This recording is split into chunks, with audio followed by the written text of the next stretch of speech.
Hi, my name is Josh Groban, and I feel downright giddy about being Conan O'Brien's Now friend. that's the right attitude. That is. You know, a lot of people come on here and they're snarky, or else they toss us something like, oh, it's an honor. No, it's not. But giddy is appropriate. It is. It's giddy is appropriate. It's a giddy honor.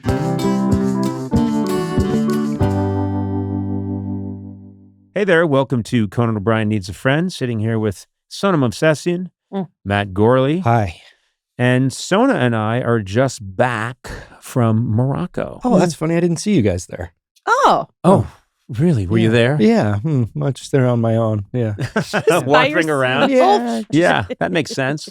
No, we were shooting an episode of the travel series, Conan O'Brien Must Go. Sona, you were kind enough to come with me. Yeah. Because actually something came up on this podcast. You expressed a desire to get a certain product, argan oil. Yeah. And so I decided I'm going to get you that argan oil by taking you to Morocco. Yeah. So we did that. Is it a spoiler to say if you got the We oil? can't say anything. Okay. We can't say anything. Oh. What we can tell People are you. going to tune in for that? But it You wasn't think? like the Ark of the Covenant. I mean, you could probably get this pretty... It's very readily available there. Apparently, it's also readily available here. You got scammed. I got scammed. As we were like in the market hunting down the argan oil, someone said, toffee. you can get this, on Amazon, and it will come from the same store that you found. But anyway, that ruins the magic of travel. So, but we had. Well, tell me what you thought, Sona. Oh, I had so much fun. I used to travel when you do the travel shows, and I forgot how it's a lot of work. It's a lot of work. It is a lot of You work. guys seem a little tired. Are you tired? I woke up at 2:30 this morning. I didn't go back to sleep. Because I was east for a while for other things. So I was on that time, and then we went to Morocco. And so I haven't been on LA time in quite a while. Yeah. So yeah, I've been waking up at like 3 a.m. and like cleaning out cupboards. Yeah. Like when I wake up and it's pitch black outside and I know I'm up, I just start doing tasks that I would never do otherwise. Yeah. Like I'll build a urinal, First, I'll fire the porcelain. I'll do all these crazy things because I think you have that, you're revving, you want to be useful, you want to get something done. So yeah, mostly what I've been doing is organizing things that I haven't organized in a long time. And my wife was away, so I was alone. It's me, the dogs, and the cats. And I'm just, they hear me in the garage banging away. Oh my doing God. stuff. Yeah, You're it's weird. productive. I'm not productive. What I did just you do watch when you clips of shows I like Oh. on YouTube. Oh, And I just scroll on I my should just phone do in the bed. It's nice. it's called doom scrolling. It's not doom because my algorithm's really fun. So it's What's like your algorithm? my algorithm's a lot of just silly. It's like, silly humor. It's a lot of really funny stuff. I don't know how to describe it. And then every once in a while, it's like takes me to a really dark kind of place on Instagram. And then Like what?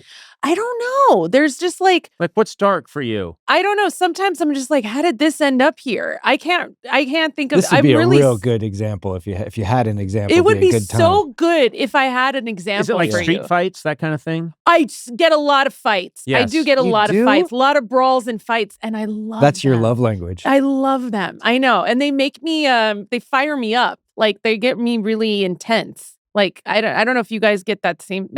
Nope, just me. Okay. You like watching fights? I love it.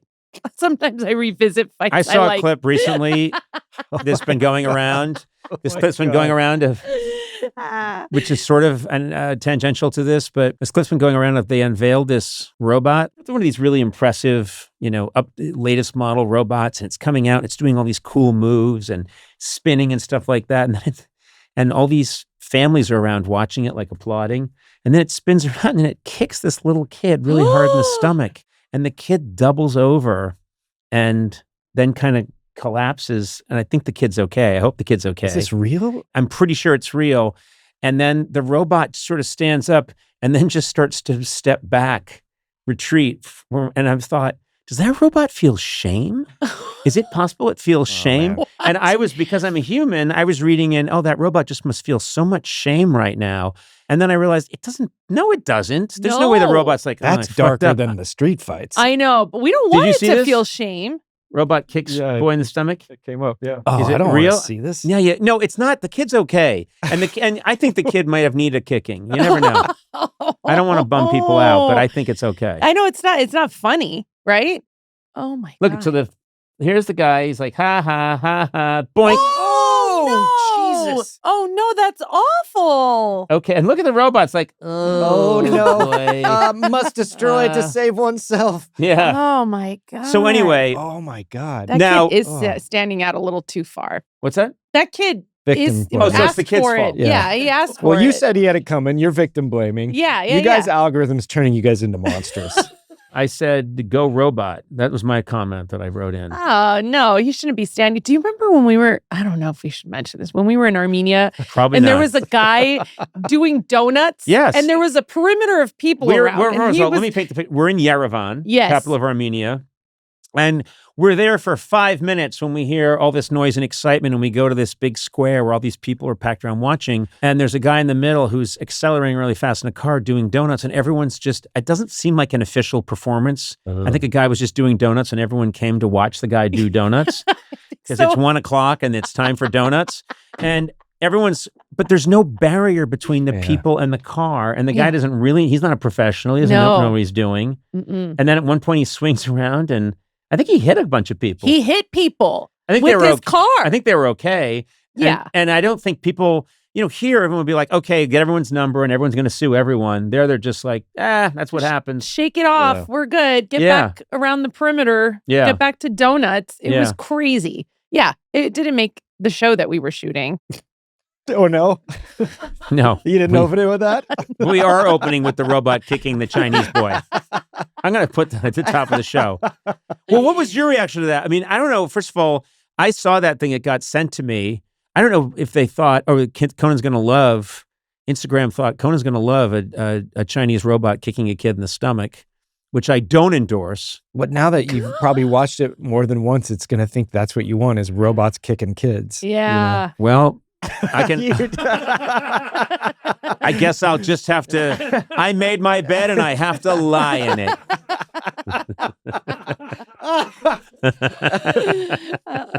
It'd be great if all my feed was robots attacking children. Oh, I'm sure. And me it's- watching I'm sure for you hours can on be. end Now that you've laughing. said it out loud, it probably will be. All right then. Alrighty then. Remember that when that was a big thing? Alrighty Yeah, then. around Ace Ventura. That was Yes. cool. I'm just trying to. That was what 30 years ago. It was over 70 years ago. Yeah. I just looked That's it up. okay. You My can still guest- do it. Oh, let's get into it. Okay, but let's you do sometimes it. We should do it. you're not crisp You with should ending do a it. sentence. You dribble. A Okay, little yeah. bit. You You're should like, go. well, anyway, so that's a And intro and go. Well, anyway, right, Sona? Yep. My Anyway, guest today, got that one. right, Sona? Good, My guest good. today Go is a for it. Do we Tony. have a thought like when we might want to end this podcast? I think it's coming up real Okay. soon. Completely. It's coming up real Because soon. it's going to be taken away if we don't end it Yeah. ourselves. If we And you can't should go. use this responsibly, yeah, they're going to take it away. exactly. And intro. Thanks, Sona. My guest today is a Tony, Emmy, and Grammy-nominated singer-songwriter. His new album, Cinematic, is a tribute to the silver screen, and it's out now. I am so happy he's here today. He's a funny, lovely fellow. Josh Groban, welcome.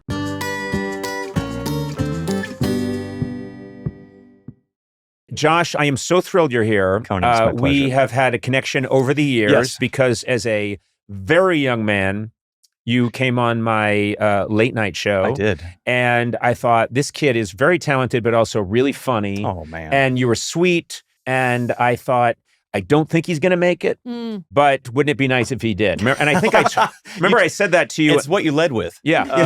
So I My next guest probably won't make it. You really like to keep me on edge. Yeah, I was nervous already, you've but that had- really threw me. You've had this brilliant career and you remain a really nice person and a really funny person, Thank which you. leads me to my next topic of discussion, Uh-oh. which is not long ago, I was tasked with hosting the Oscars. I remember we had this idea. There needed to be someone who could sing this, sing my tribute.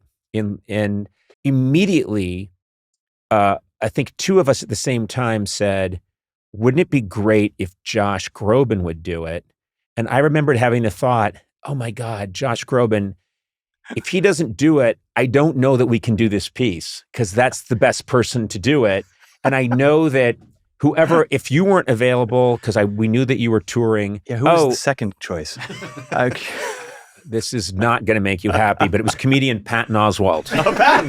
That would be quite good. Yeah, no, apparently he's a terrible voice. I'm imagining him in the night gear right now. And no, that's just it. There was no second choice. Yeah. There was no second choice. And I know that if we had found someone, I'd have been mad the whole time that it wasn't you and probably tanked the piece. We reached out to you. We found out that you might be amenable. We should have a conversation. And the next thing you know, I'm on a Zoom with you and you're in Tokyo. I was in Tokyo. Yeah. There is no cooler experience than being in Tokyo, first of all, to begin with, and then having a Zoom with you about doing this bit. Nothing will top this. Well, here's the weird thing, too. I remember we got on the Zoom, and I said, you must be on tour. And Josh said, no, they have the best sex toys here. That's right.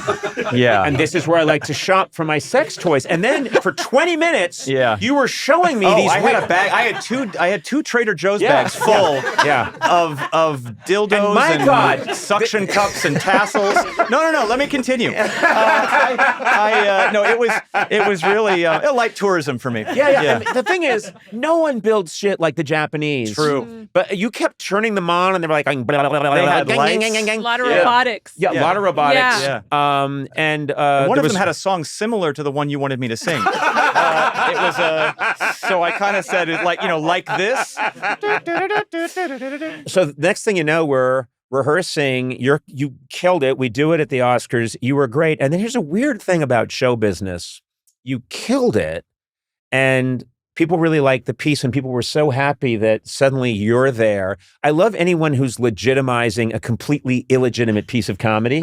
So the fact that you were part of it, with your amazing voice, but you're singing these incredibly stupid lyrics about how I'm the greatest ever, and it's over. But from my perspective, I'm on top of a mountain holding on to a fake, falcon, and being pulled off the stage. And I wave to you, and you kind of wave back, and you go left, and I go right, and then I'm into the show, and I never see you again. I know. And it's weird because I know that if I had been watching that, I'd think, oh, cool, now Conan and Josh Groban get to hang out backstage and trade old war stories. Go to a lounge. No, I don't see you anymore. Yeah. So much of TV is bits over, and then you're off to Belgium to do a concert, and I'm off. I don't know where I go, but to sleep for a week. I did. I did sleep for a week. I knew though going into it that if I could see you even for a second, that would be great because your responsibilities on a night like that, leading up to it, and then on the night. Right. And you make it look easy. I mean, it really was. I was happy that this was scheduled on the calendar so we could catch up. Yes. This is the only reason I'm having you. The only reason, and first of all, no one will ever hear this. There's no tape in the machine, said the idiot who fundamentally didn't understand how things work. But it is really nice to get to talk to you. I was listening to the album you did, Cinematic, and it's all these different amazing movie songs from great movies.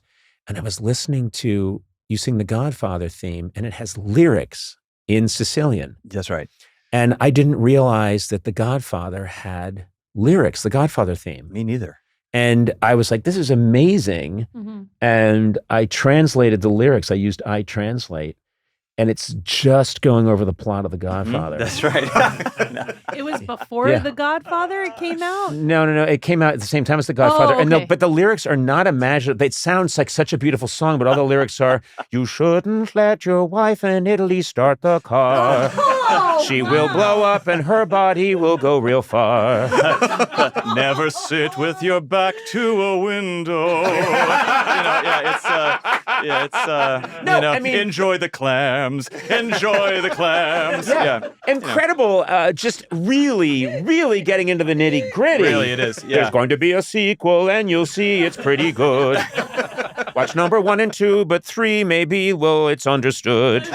3's a mistake. 3's a mistake. Yeah. I go up for that one. Yeah. But I was listening to it and Unchained Melody. Oh, yeah. There's a bunch of songs there. And also your Skyfall. Oh, thanks. Is fantastic. Thank you. So I was listening to all these and I was thinking, first of all, the musicians you have behind you, it's insane. 90 pieces, 90 players in London at Air Studios, and singing it in the room with them is like nothing else. There's so much about my job that is just isolated. You're in a hotel room, you're in a dressing room, you're in front of a microphone. To be in the room with them playing is like walking on a cloud. It's because, if you mess up, they have to start again. If they mess up, you start again. And it's just it's an incredible experience to sing these melodies with them. And the Sicilian came because I rehearsed it in Italian. There's an English language version, an Italian language, and a Sicilian version. And Are you fluent in Italian? No, I learned these languages as a singer because I grew up learning these art songs, and I would sing in French and Italian and Spanish. I don't speak the language fluently, but I learn them when I'm singing them. But I sent in a demo of the Italian version to Coppola and the team. He was being honored for the AFI Lifetime Achievement, and he asked me to do it for that. Yeah. And I sent in a demo, and I was really nervous, and I worked for 2 weeks on it. And then they sent me back a note saying oh, no, Mr. Coppola would like it in Sicilian. And so that is when I realized that there was such a thing, looked it up, there was, and you learn something new every day. It was beautiful, though. Did you think ever for a second, having your agent call and go, yeah, that's not happening, Coppola? Do you know what I mean? Because I send that response back all the time, but it's about much smaller things. Oh, okay. Yeah, can Conan be there for the kid's birthday party at 3? And I'll say, no, I can be there at 3:15, but I want my $200 up front. Just to throw your weight around. Yeah. Oh, you want Sicilian? Now you get gibberish. That's what you get. Because what's really the difference? Yeah. What are you going to say, no? Well, I'm sorry. Conan! I think all foreign languages are just gibberish. Oh, No? Huh, I'm sorry. I thought everyone spoke American. Oh my God! Canceled. Are we recording this? No, we're good. I'm pretty sure America was the first language. Oh boy, said the idiot. And then everyone lost their way. Oh goodness. So I want to talk about your origin story because it really fascinates me. When you're a kid, you're like singing in your room. I think you're aware that you have this thing you can do, but you probably don't know what its value is or its merit. Yeah. And then you're 13 years old and you're in a choir. Yes. And do I have this right? The choir teacher's like, you in the back. That's exactly right. Why don't you come forward? I want to hear you a little better. What he did was, which all great teachers do, is he recognized that there was a student in his choir who really needed the push. I'm a ham on stage, but I am like the most introvert off stage. And when I was a kid, I was really introverted. Had a really hard time making friends. My grades weren't great. I did ADD and didn't even know about it. So I was a little bit lost. And I was in the back of the class and I was in the back of the choir. And I loved being part of it. But he heard that there was a little bit of a talent there. I was, by the way, 13 years old. My voice still hadn't changed. So there was a talent there, but it was very high. Yeah. So it was a real gamble for him to say, I'm going to put this kid in the front and I'm going to give him a song. And he gave me the song "Swanderful," George Gershwin's song. Mm-hmm. Swanderful. And I sang it with all my might because it was an assignment. He knew that if he didn't give it to me as a class thing, that I would never do it for myself. Right. So in pushing me to the front, he gifted me with a moment that changed, even if I hadn't gone into it professionally, a moment that changed my growth forever. The kids the next day were like, well, man, that was, even the bully was like, bro. Yeah. Oh, no. I'm going to still beat you senseless. I'm going to pause beforehand to compliment you on your incredible range. Yeah. Voice of an angel. Now get in that locker. Yeah. Could you do it? Wow. Could you do it yourself? Yeah. I like this bully who just phones it in. Get in that locker. Well, that's basically... Can you pull your own underwear up so that it rides into your crack? Thanks a lot. What are you doing? I'm on Amazon. At least they had to do it in person back then. Now it's also anonymous online. I didn't like it, but I respected it. Yes. Bullies today Zoom people. Oh, they just phone it in. Oh yeah, what's up? Thanks for taking. Yeah. Can you stick your face in the urinal? Yeah. Yes, sir. So I just love that. I love stories where people figure it out. And I'm also picturing the teacher. Like, okay, what's music teacher? Okay. Yeah, you next. What is it? Jay Groban? Josh? All right, let's hear it. Their glasses shatter. What is this damn name anyway? Yeah. It was, well. Yeah, okay, Pavarotti. Let's hear this guy. I got to get to lunch. His name is Richard Barrett, and I invite him to every concert that I do because but still make him pay. I still. That's a trick I like to do. My old comedy teacher. It's $700 for that seat. I'd like to offer you the opportunity to buy tickets to my new show. No, he was not that guy. He was super, excited to teach and still teaches. And, not only did he pull me back from the back, but he knew that I liked to play piano. He knew that I was kind of gravitating towards the drum set in the back. So he's like, I'm going to leave the music room open. So just whenever you need to go in, have an escape, get in there. And, having access to all that just changed absolutely everything for me. Do you have perfect pitch? Can you identify a note? I don't have perfect. I can play by ear. If I listen to something, I can sit down at the piano and figure it out. I actually can't read music. Everything that I've learned how to play. No, it's true. That's the only reason you're here. What the hell? Adam? Our lesson's going to be really disappointing. This is where I push the button and you're ejected out of the Larchmont office. You land in a parked car. I parachute down in front of Noah's Bagels. Oh, man. Well, the good news is I can get a great lox and cream cheese. You land, fracturing your pelvis, but immediately order a schmear on a poppy seed bagel. That's right, I said schmear, Sona. They come out with pickles, Conan, huh? Yeah, You probably found out you couldn't read music. Harrison Ford was here, and I found out he couldn't read music, and I ejected him. Oh, man. You start singing, and then you have this moment. Another pivotal moment is you're 17.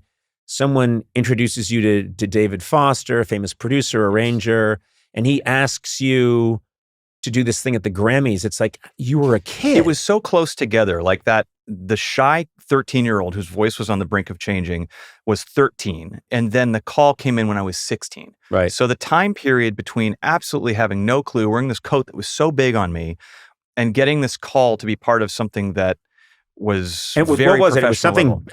a big thing at the Grammys. David had heard me sing at a charity event that he asked me to do. Plucked out of high school, I sang a song from Phantom of the Opera. It was like the biggest day of my life. But I went back to class. I didn't think anything else would come from it.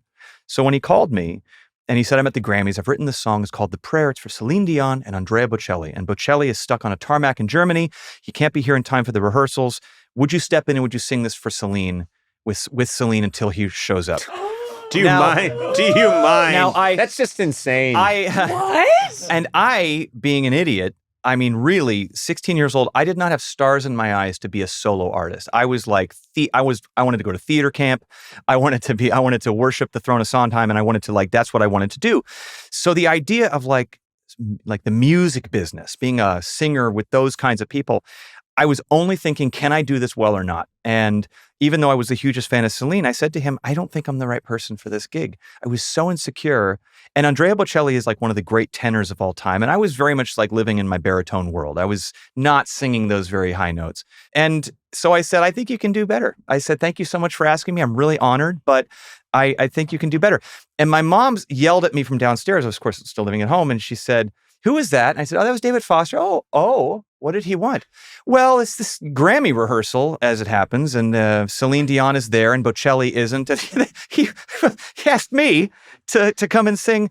And, well, what did you say? I said, well, obviously, I said, I'm probably not the right person for the job. And they kind of went, oh, all right. Well, all right then. And I could tell they were disappointed. David Foster called me back, and he said, I don't think you understood me.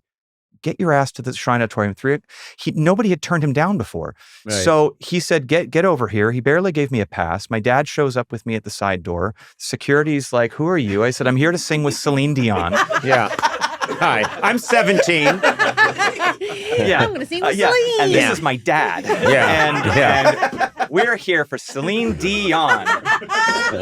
Which way to the microphone? And, the security guard had to walkie-talkie another guy with a walkie-talkie who, and so on and so far. And finally, Ken Ehrlich, who produced the Grammys, came out and grabbed me. And, it was just, I was so new to it that it was such another world. I didn't really permeate how important that moment was to be for me. Sure. I just wanted to do a good job. I didn't want to embarrass myself. Céline, of course, came out, and then I realized how real it was. But the thing about Céline in that moment was she knew that David Foster was doing a thing, that this wasn't just a job. She knew, because she'd been there at my age, that David was actually providing a door and an opportunity to prove myself. Yeah. And that it was a lesson, and that this was a moment. This was not just a rehearsal. Right. And so she kind of like clocked it, and she's like, oh, got it. Josh, so nice to meet you. Kiss, kiss. Could see I was nervous, and she made her sound check about making me comfortable. She grabbed my hand. Nice. She's like, we're going to do this. And when you look at me and you have the Italian, then I'll sing the English. We got this. Just look at the prompter and look at she was like pep talking me out there. And I know now that I've done a lot of sound checks for TV shows, I know how precious those, from just doing you always get much less, I'm sure. Such little time. There are allowances for Céline Dion in that moment. but I noticed that, it's quick. Yeah, if you're doing the Oscars, they'll give, and it's only appropriate, like Barbara Streisand, all the rehearsal time she needs. And then I'll say, I've got a thing where I catch a fake giant bird on a mountain with Josh Groban. They're like, you've got 8 seconds. Yeah, that's lunch. That's lunch. You have 8 seconds to get it right and then get out of here. Who are you? Host. Got it. Yeah. It's quick. And so now that I know and that was a big song that she was about to sing, really hard. And that was a big moment. It was nominated for a Grammy, an Oscar. So the fact that she took her precious time, when many superstars of that time would have looked at me as like stand-in singer, all right, do the best you can, let's get through it. I might not have decided that this business was for me had she been me. So even though you were for rehearsal only, right? Yeah. And so... Well, Ken Ehrlich said to me after I rehearsed, we're still looking to see if Bocelli can make his flight, so go buy a suit. In this lunch break, go buy a suit. I'll never. This feels so old timey. Like this feels like the old. But now you can TikTok yourself and get yourself on. You can find an audience. Right. But that idea of the kid did okay. Go down to Men's Warehouse. There's one down the street, and I've got a tailor. Here's his name, and it was cool. like gotta get a suit. I looked at my dad and I said, I can't do this on camera. Like I'm not ready for this. Thankfully, Bocelli showed up. I got to meet him. He wound up doing the song, and I got to have a really good story. Did you get to tell Bocelli, you were okay? I thought I nailed it. I was... Because he's a notoriously bad singer. Yeah. No, I was so grateful that he was going to finally go out there and nail it. My dad did have a camcorder video of it. And, now, of course, that filming a sound check for something like the Grammys or the Oscars is just absolutely no.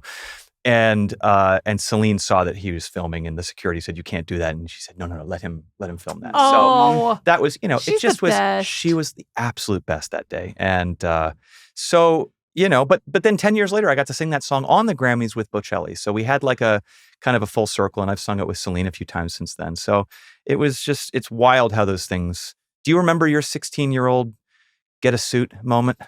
Well, mine came later. Mine came when I was 48. Still involved a suit. Now, I do remember, the story I have that kind of lines up a little bit with that was obviously I had all these other adventures beforehand, sure. But, living out here in LA and getting a chance to audition to possibly be considered to be a late night host replacing David Letterman, which seemed insane. Mm-hmm. But they said, show up in Burbank at this time. And I didn't have anything to wear. So Lisa Kudrow, who's, my best friend at the time, she said, hey, I'll take care of this. And she took me to Fred Siegel and picked out the worst coat. And I'm sorry, Lisa, and we've talked about this before, but I'm a very pale person. I know now that I need to wear blue. She was like, oh, this looks good. And it was this linen floppy jacket that was very, almost pure white, maybe a little off-white. And so I put it in the back of my Taurus, and some transmission fluid that got on it and stained it. So I turned and I walk out, and people have, I think, looked up. You can look up the footage of me auditioning. I'm like, hey, everybody. And I've got the floppy hair. And then I look like I'm trying to pretend to be Don Johnson in Miami Vice after he repaired a car. Could you see the stain on the? I don't think you could, but it was just and so you don't just have one moment like that. Right. You have, in my case anyway, many of them, and they continue. Yeah. And, they say luck is preparation meets opportunity. And, these moments, these points of light continue. It wasn't just that moment.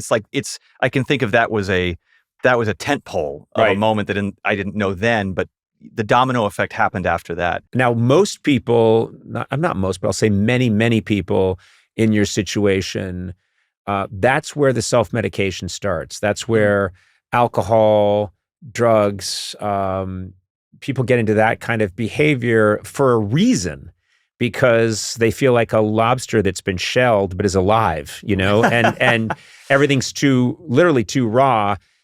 You didn't have that. Right. Well, that's where my sex tourism to Japan started. I will say, that was a somewhat less dangerous way to. Okay, this is why I'm happy. That quote, if anyone missed the top, that quote out of context is very. Well, that's just bad news for you and your team. If this were in England, that would be the headline of the Guardian. The Daily Mirror. Yeah, Daily Mirror. Yeah. Wait a minute. No, but I battled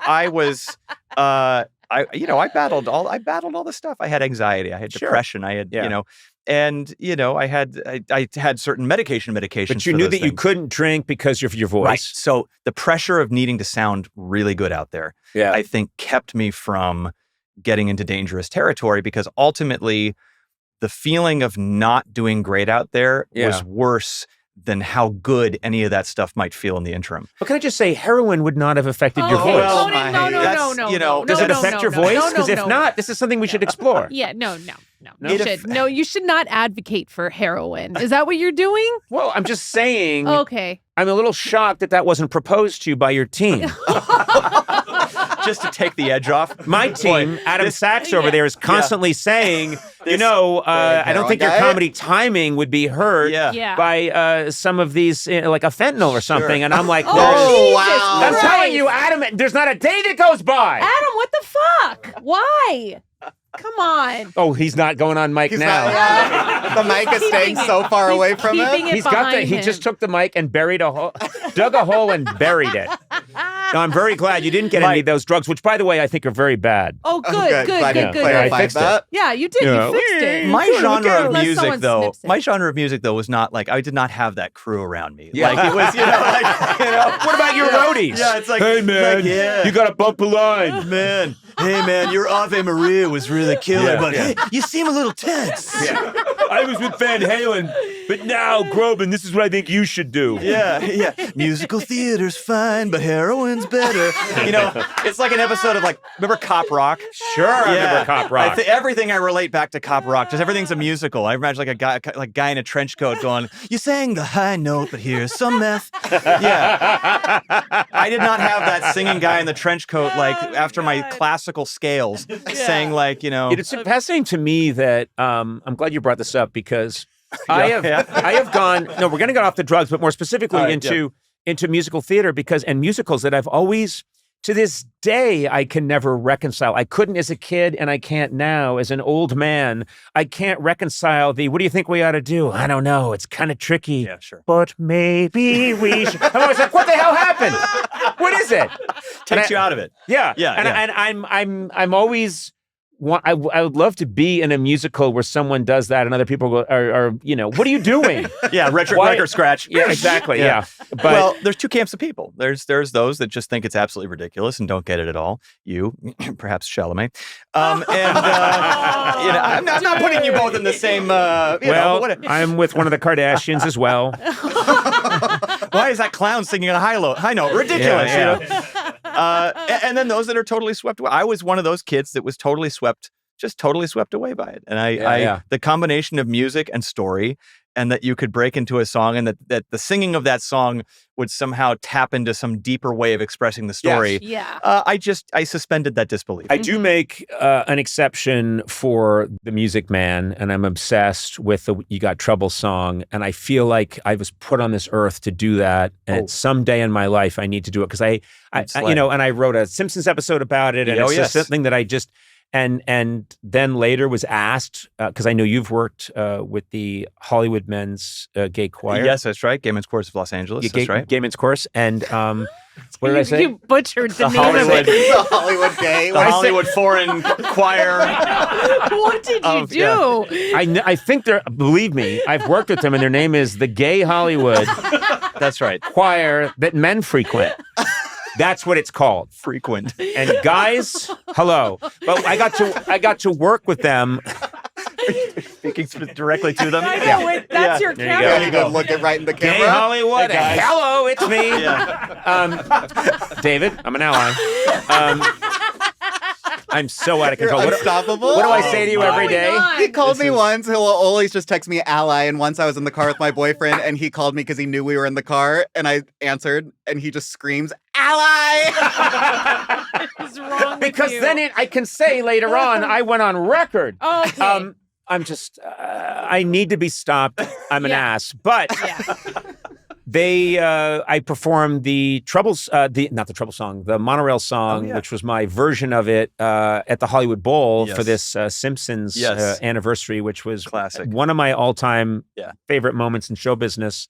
And they were absolutely fantastic and really funny. Yeah. So I've always thought, oh my God, okay, I need to figure out a way where I get airlifted into a version of, or a rendition, a staging of Music Man, and I just get to do that song, and then I'm airlifted out. Well, I mean, I don't know. After the beef you clearly have with musicals, I don't know if that's going to happen. Do you? I'm distancing myself also from Chalamet. My beef is all with just ballet. Yeah, I'm down with musicals. I do love musicals. I just, not a beef, it's just that I could never make the logical leap. Right. But the Music Man is where the line is okay. Yeah. I love that, that's the one where you're like, but that guy, you know why? with his little traveling salesman box, when he breaks into song, I believe it.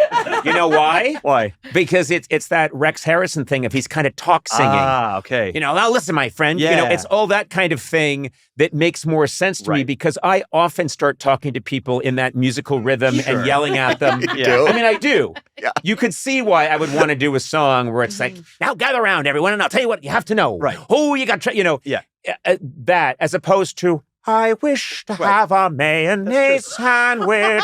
Well, it's not trying to be real. Why can't you take a second and go, Conan, you have a beautiful voice. I've given him no. every fucking opportunity. God. I wish to have a mayonnaise sandwich. I mean, come on. That was... No. You know what's crazy? He's wiping blood from his eyes. The blood that comes out of Josh's eyes when he hears music being butchered. That was hairs on the back of my neck. Fantastic. What a beautiful Irish tenor you have. Hairs on the back of your neck. Stunning. Not your hair. It's just other hairs on the back of your neck. They go all the way down. I'm kidding. Stop it back there. All of you cackling. I want to address the Timmy Chalamet thing for just a second because he was right there in the first row when we were I think he's an amazing actor. Same. Yeah. And I actually have met him a bit and know him. I really don't know him that well, but I think he is a really good guy. I really do. It got piled on. It became a hat on the hat. I'm going to take a second. And I've, of course, I don't know. I just think I thought that was, okay, maybe that wasn't a great thing to say, but it ultimately helped. Yeah, ticket sales skyrocketed. I mean, like the thing I took from it is like, all right, people are going to have their hot takes, their opinions, as people should, and then you can disagree with it or not. But ultimately, like if what he said meant that everybody went, yeah, stinks, uncool, whatever it is, and then sales dropped, well, then that would be one thing. But no, everybody, like ballet companies were saying, use promo code Chalamet. If you want 2-for-1 tickets, everybody was, sometimes you need a heel for everybody to go, now, wait a minute. Yeah. And he elevated it. People, and then Misty Copeland came on the show. Our bit was written before he said those things. Yes, right. Yeah. So people were asking me, did you do that? You were right in front. Did you do that? And I said, no, we wanted to do it anyway. We came up with that before that whole thing. But anyway, just, just a moment to say, he's all right. He's also, and I think he's an incredible actor. Incredible actor. Very, very incredible talented actor. And who amongst us hasn't said things? I mean, truly. You did this interview. I think it's interview. This interview alone, by the you've way, said a lot of things. Can I just say, I want to double down on this. I believe when, at the beginning of time, everyone spoke American. There we go. Oh, my God. I think American is a language. Listen, and also, what's wrong with fentanyl? Yeah, okay, and all also, right. Use promo code Conan for your black tar heroin needs. Let me tell you. Hey, so let's talk about this. You were always interested in comedy. That's always been an interest of yours. I know you're a talented mimic. At some point, because you are a renowned singer, you get this opportunity to be in the office, voice on The Simpsons. Sure. You get to start playing on those little playing fields of comedy, and you have a facility for it, and you really enjoy it. And that must have just been, I mean, you have fans who are comedy fans of yours who don't know you sing. That's very true. Yeah. And if they're just tuning in right now, they think, oh, they have the comedian Josh Groban on. Well, I'd be honored and then they're like, oh, wow, he sings. Yeah. In fact, thank you for that opportunity on the Oscars to present my singing voice. Yeah. It really, I thought you should finally be heard out. Done wonders for my streaming. Yeah. So I talked about those first years of my career where I just felt like a shell of myself. Part of that was because I felt like a huge part of my brain was just going untapped. And, in high school, I got to work with that choir teacher, but then I also got to start an improv troupe. I had a free period, and we had a black box theater, and when everybody else was just having snacks and, what do kids do? Rolling the dice, and I don't know. Wow. You really had... I had no social life. I had no social life. You really had no childhood.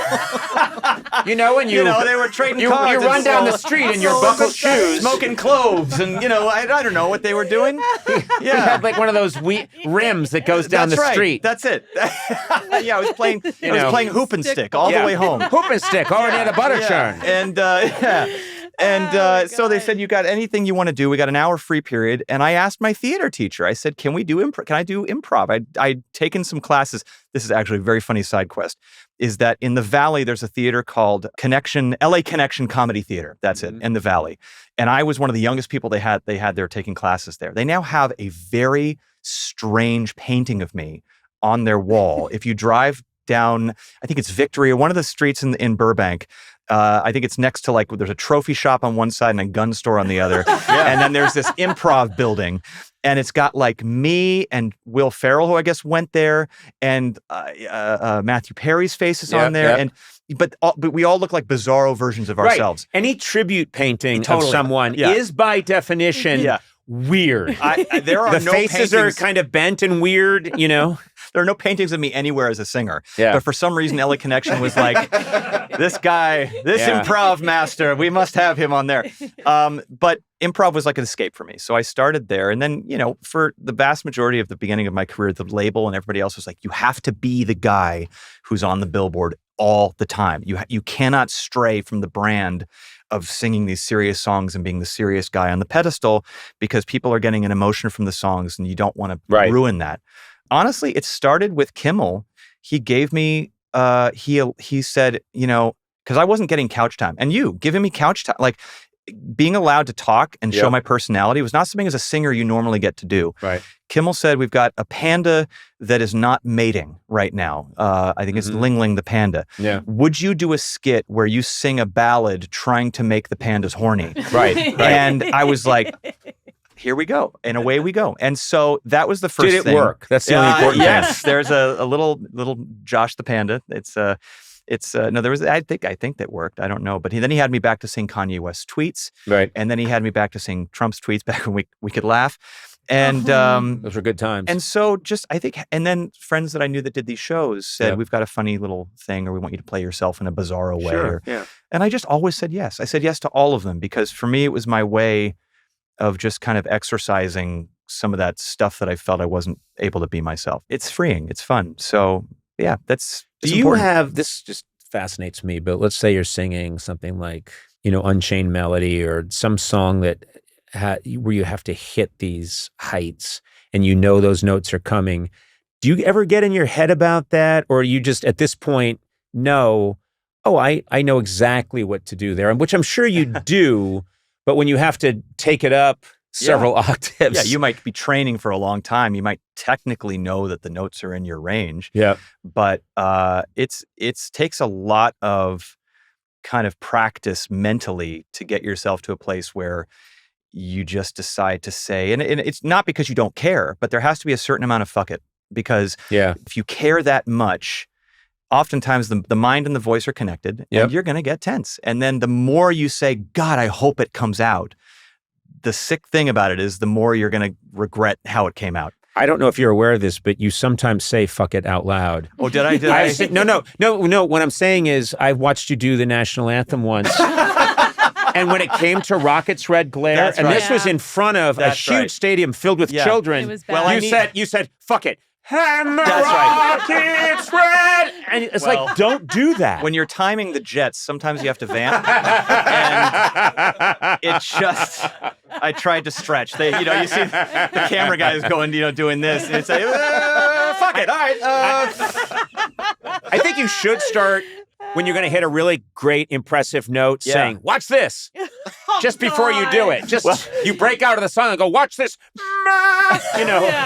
There was a singer, I won't name him, but there was a singer there was a tenor that I used to see that was kind of coming up around the same time. And he used to do something before he'd hit high notes where he'd be about to sing the high note and he'd go, yeah. Oh no. And I just would go, get this. Watch this. And I'm like, I don't like that at all. Yeah. Yeah. Check me out. If I did that, if I went, it definitely wouldn't come out. Like that's a surefire way to jinx a high note. I would completely go this other guy's way. Yes, you would. I would go the other way and glorify. My favorite thing is to say, check this out, and then fail. I think it's the funniest thing in the world to me is watch this, and then wipe out. And then completely wipe out. I think that's very funny. Yeah, you don't start your Oscar monologue with, check this out. Yeah. All right, here we go. All right, what's this? Hey, you ready to laugh? Watch this.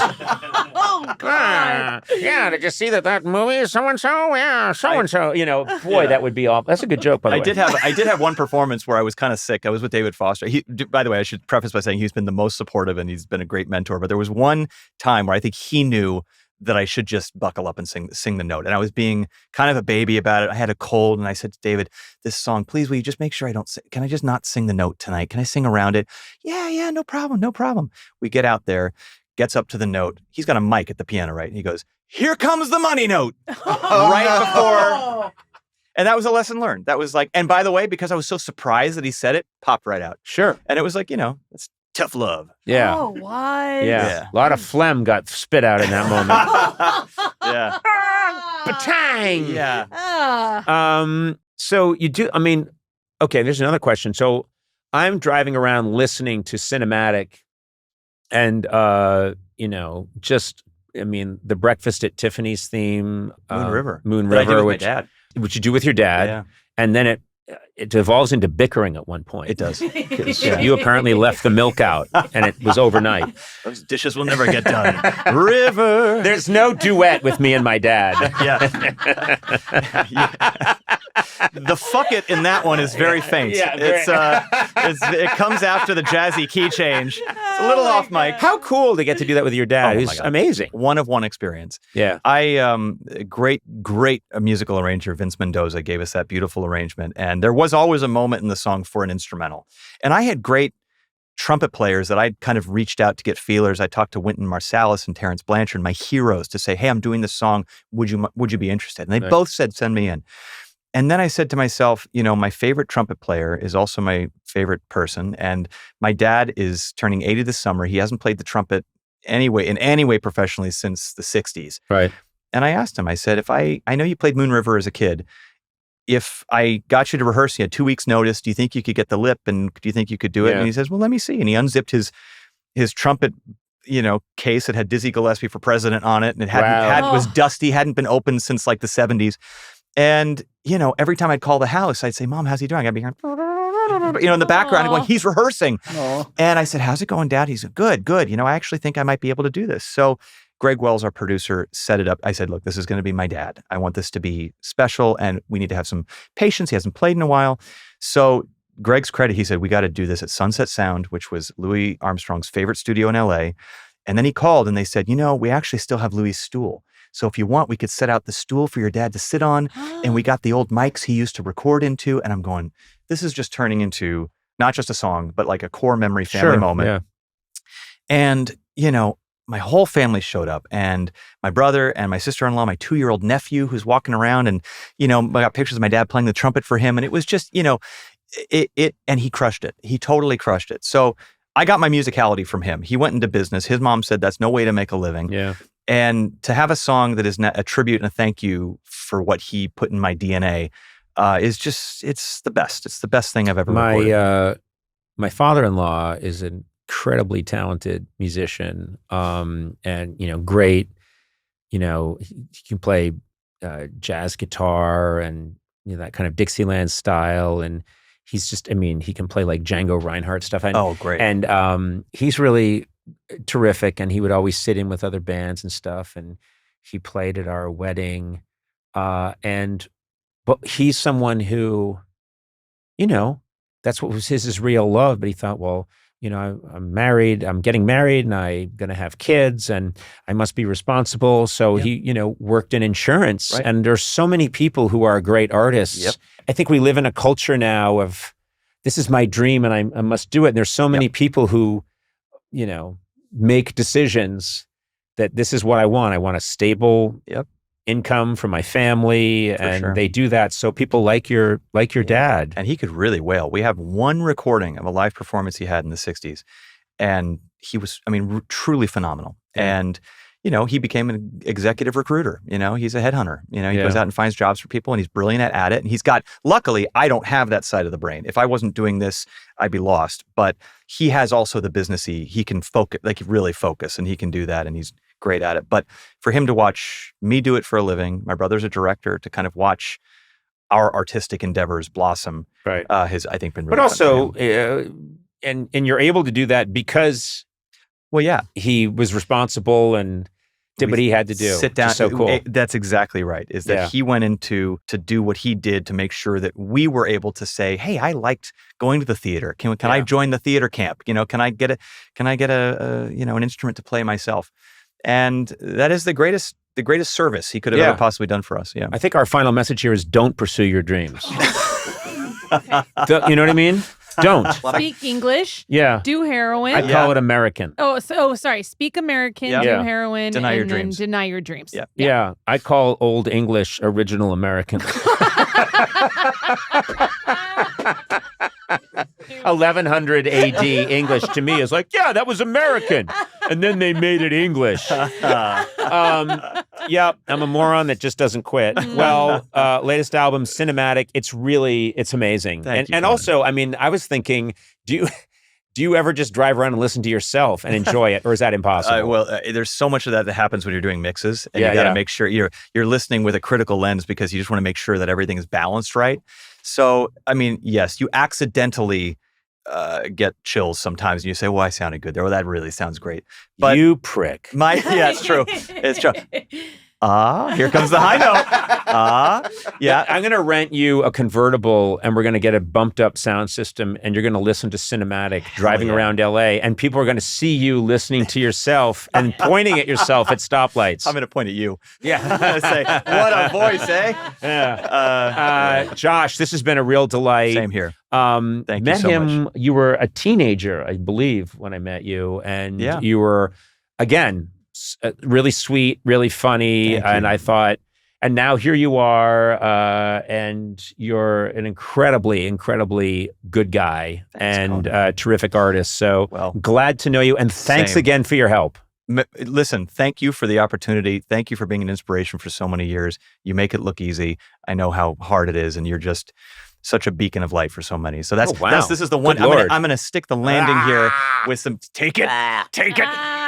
Well, you heard it here. I'm a huge influence musically. You are. On Josh you Groban. Are. Hearing your Danny boy really... Oh, Danny boy, the pipes. Maybe I can do this for a living. Conan O'Brien goes broke in 1 month. Josh, thank you. In celebration of your upcoming appearance in the new Toy Story movie. Toy Story 5. Yeah, the new one. Yeah. Okay. We have something special to show you. Oh my God, it's out! Oh, how cool! Look at that! Silly this is my maker. Character. His name is Smarty Pants. It's a toy for the listener. It's a toy for it's a toy for, well, basically my character in Toy Story 5. I think I'm allowed to talk about it. I have no idea. The movie's out. Yeah. Is a potty training device. And so I think this must be my voice, right? Yeah. Put it up to the mic. Hello there. Pick a number. I mean, Is that you? could be me. Yeah, I think it's you. No, it's. I mean, I recorded these. You recorded specifically for the toy, or did they take the sound bits from the movie? No, they had me do it for the toy. Good to hear. Oh, and, and you know what I was like? I was like, you know what? I'm never. Wait a minute. This isn't the bathroom. That's you. That's you. me. You did that. So here. what's that? You did it here in this studio. Yeah, I did it. Hey, now he's interrupting. It must be you. It won't shut up. Okay, that's. Oh no! You know what I did? I decided. They're like. You know what's so weird? I'm being interrupted by myself. Finally, there's karma. Oh my God. I can't get him to shut up. It's You motion done? activated. Dude, are you done? Oh, he's motion activated. That's what the No. problem is. Yeah, it is. It is motion Oh, activated. it does say it right So- there on the box. Can you turn it upside down? I'm just going to put it on the floor for a second, just And so then I can you yourself go on the floor too? and can I be boxed and put into storage by a collector? They said, "Oh, do you want to?" You know, I guess they can use a different voice, but they said, "Do you want to do your voice for the toy?" And I remember thinking, "I'm never going to be a toy again." And yeah, I want to be the voice You of a get toy. a little extra. They negotiate. I do not think so. No? No. Well, This is the opposite of a cash Disney grab. Pixar. Okay. Yeah, this is not that. This is I don't care because it's to be part of the Toy Story saga. It was just a delight, and to be in the same company of these amazingly creative people and these huge stars. So I was just super happy to do it. Wow. But so now it's a toy. I wonder when my youngest daughter gets potty trained if we'll use that. You know? I think your wife will nix that. But what if you find out people are using it and children all over the world are getting constipated? There's an epidemic of constipation among children. And we think we found the... Yeah, kids just seize up when they hear my voice. I love that. The time you're in a Pixar movie, it's when you're a roll of toilet paper. Well, that's how the toy looks, but I'm not a roll of toilet paper. I know, but that's what it's modeled after. Yeah, a roll of toilet paper. Yeah, you look like a roll of toilet paper. No, you're looking at it the wrong way. It's literally a roll of toilet It paper. actually is like just a roll of toilet paper. No. Oh my God, your eyes light up. Okay. You just talked over my toy, which is so you. My toy was trying to talk, and you, in typical Sona They should fashion, make a Sona toy. Okay, I'm glad I didn't talk over that. Let me see this thing. Oh, look, now I like it when you put it face down and he's just talking into the table. Alone again. Wow. Wait a minute. This isn't the bathroom. That's Smarty Pants when he's low on battery and he sounds drunk. Oh. That's my method as an actor. Oh, that's good. I have to be honest, as we record this, I've not seen the movie yet. So I don't know what's going to happen. This could be the end of me. Really? What? You You're joking. You just never know. No, you're joking. It's gonna be great. I do not want to be the guy that fucks up Toy Story 5. Oh, you're So stupid. I Don't think say you can that. maybe No, you'll get a it's fine. spin-off. Yeah. What if I leave the podcast to go double down on my Smarty Pants career? What if I start touring and I'm in a Smarty Pants You costume? go to conventions? I go to Yeah. conventions and I have, I'm one of those, I just do this a lot and take pictures with people. Yeah. I think that's a good idea. Yeah. That'll work. Anyway, so that's it. I am the voice of a toilet training toy. This is exciting. Are you excited? Now, this is a big deal for you, animation and Disney and all that, right? Well, I'm not like one way or the other on Disney cartoons, but Toy Story and Pixar, they're pretty amazing. And plus, now that I have a daughter that I go to the movies with, this is going to be amazing. Will you take her to see Toy Story 5? Absolutely. We go see a lot. We love going to movies. So, Good. I mean, this would be, sometimes we're stretching to find a decent movie. This would The be only thing I've seen, I go to the premiere tomorrow and I will see the movie for the first time. I have, and there are whole chunks of the movie I don't know because they only give you your part. But one of the things that they did let me see was the opening of the movie, and it's just stunning. Are you in that, or do you have a? I'm not in it. No, I've not do you have seen a grand entrance of it? No, I mean I don't know. I have not seen anything to do with my part. I'm totally in the dark. So, but they show the opening of the movie, which is quite cinematic and amazing. And I just, they are because David Hoppy and I got to go to Pixar to record my parts, and they're formidable, these people. They're just really amazing. Are you going to take the boys? I am. Yeah. And when he comes on screen, are you going to whisper to them, I have complicated feelings about that character?